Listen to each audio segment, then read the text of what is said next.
بسم اللہ الرحمن الرحیم۔ السلام علیکم ناظرین، پروگرام فوکل پوائنٹ میں ہوں آپ کا میزبان سید سمیع اللہ۔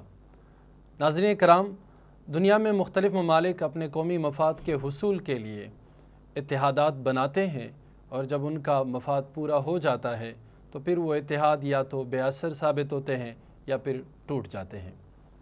ستمبر 2021 میں کواد اور 5 آئیز کے بعد امریکہ نے آسٹریلیا اور برطانیہ کے ساتھ مل کر اوکوس کی بنیاد رکھی، جس کا مقصد انڈو پیسیفک ریجن میں ایک سہ گروئی پارٹنرشپ قائم کرنا تھی۔ ابھی اس اتحاد کا گرد بیٹھا بھی نہ تھا کہ امریکہ نے ایک اور سہ گروئی اتحاد بنانے کا تہیہ کیا، جاپان اور فلپائن کے ساتھ مل کر۔ امریکی صدر جو بائیڈن نے جاپانی وزیر اعظم فومیو کشیدا اور فلپائنی صدر فرڈینانڈ مارکوس جونیئر کو 11 اپریل کو واشنگٹن مدعو کیا ہے، جہاں اس ٹرائی لیٹرل پارٹنرشپ کو فروغ دینے کے حوالے سے مزید بات چیت ہوگی۔ یہ اتحاد گزشتہ اتحادات سے مختلف نوعیت کا ہے، کیونکہ اس کا مقصد بڑا واضح ہے، اور وہ یہ ہے کہ کیسے چین کے گرے زون ٹیکٹکس کا مقابلہ کیا جائے۔ چین کے ساتھ امریکی کنفلکٹ آف انٹرسٹ وہ کسی سے ڈکی چھپی تو نہیں، لیکن فلپائن کا بھی چین کے ساتھ چپکلش کا اندازہ اس بات سے لگایا جا سکتا ہے کہ 2016 سے لے کر اب تک فلپائن نے چین کے خلاف 335 ڈپلومیٹک پروٹیسٹ فائل کرائے ہیں، اور حال ہی میں فلپائن نے امریکہ کو اپنے زیر کنٹرول 4 بیسز پر فوجی گشت کرنے کی اجازت دی ہے۔ یاد رہے کہ اس سے پہلے 5 فلپائنی بیسز پر امریکہ کو فوجی گشت کرنے کی اجازت حاصل تھی۔ اس کے علاوہ امریکہ نے ان سائٹس کے انفراسٹرکچر میں امپرومنٹ کے لیے $190 ملین کا بجٹ منظور کیا ہے۔ اس صورتحال پر چین کے وزارت خارجہ کے ترجمان کا کہنا ہے کہ فلپائن کے ان اقدامات سے ساؤتھ چائنا سی میں کشیدگی بڑھ رہی ہے۔ انہوں نے کچھ سوالات اٹھائے ہیں۔ ان کا کہنا ہے Who's been stirring up trouble and making provocations on the South China Sea issue? Who's been breaching the common understandings between our two countries? Who's been staging a show and hyping up tensions? Who's been pulling forces outside the region to interfere in the issue? البتہ white house نے اس اتحاد کے حوالے سے جو statement mid of the March میں جاری کیا، اس میں ان کا کہنا تھا کہ The leaders will advance a trilateral partnership built on robust and growing economic relations, a commitment to shared democratic values and shared vision for a free and open Indo-Pacific۔ یہاں international relations کے جو ماہرین ہیں وہ مختلف سوالات اٹھا رہے ہیں۔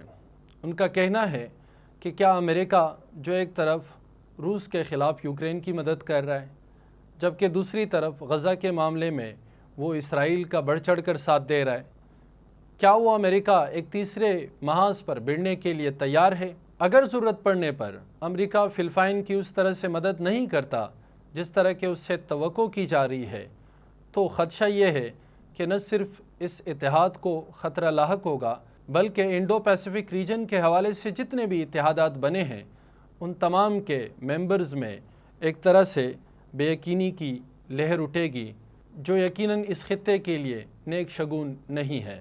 اور یہ خطرہ اس لیے بھی بڑھ رہا ہے کہ چائنا اپنے ساؤتھ چائنا سی پالیسی کے حوالے سے کسی بھی طرح کے ہچکچاہٹ یا کمپرومائز کا شکار نظر نہیں آتا۔ حال ہی میں یعنی گزشتہ مہینے 5 مارچ کو جب فلپائنی دستے اپنے فوجیوں کو رسد اور سامان پہنچانے کے لیے ایک مشن پر تھے، تو چائنا نے ان کو روکنے کی کوشش کی اور ان پر واٹر کینن کا استعمال کیا، جس پر جواباً فلپائنی صدر نے ساؤتھ چائنا سی میں اپنی سیکیورٹی بڑھانے کا اعلان کیا۔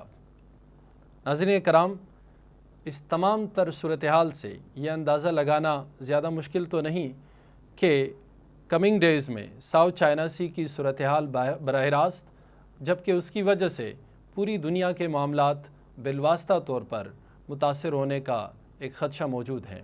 البتہ اس ضمن میں ایک بات یاد رکھنی چاہیے کہ 2016 میں امریکہ میں انتخابات سے پہلے انہوں نے ایک ٹرانس پیسیفک پارٹنرشپ کا اعلان کیا تھا، لیکن ٹرمپ کے برسر اقتدار آتے ہی امریکہ فرسٹ پالیسی نے ان تمام اتحادات کو ختم کر دیا تھا۔